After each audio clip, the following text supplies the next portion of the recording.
Well, I think, the interesting thing about planning and the challenge that all of us as planners face is the world is best fit.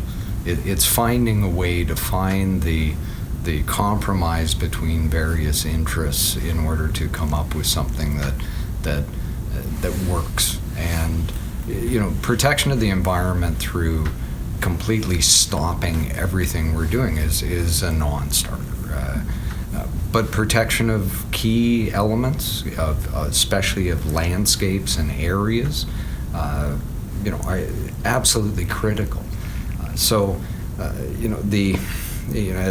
I'll show in my presentation, one of the things that it becomes really important is not growing everywhere. There are areas like the environmental features and the protected countryside in the Greenbelt that are well worth keeping, and they're well worth keeping at a large scale, as opposed to going in and trying to protect environment on very small little pockets.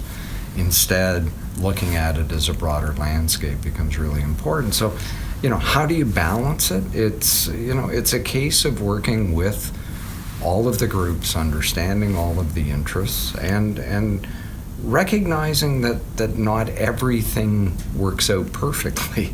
I'm not sure that's the answer that people necessarily want to hear, but certainly the environment is fragile. The environment requires a level of protection.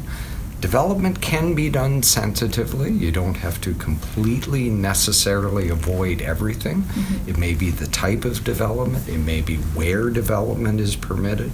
It may be the types of safeguards that are built into a development that allow you to achieve that best fit. And that's what makes our jobs as planners so difficult in many ways. I judge I realize I've done a good job at the end of a project when everybody's a little bit mad at me, which is a bit of a strange way to judge yourself. But I know I've probably hit a point where nobody has necessarily gotten absolutely everything they want or need at the expense of somebody else not getting everything. There is a fit, and you just got to work pretty hard to find it sometimes.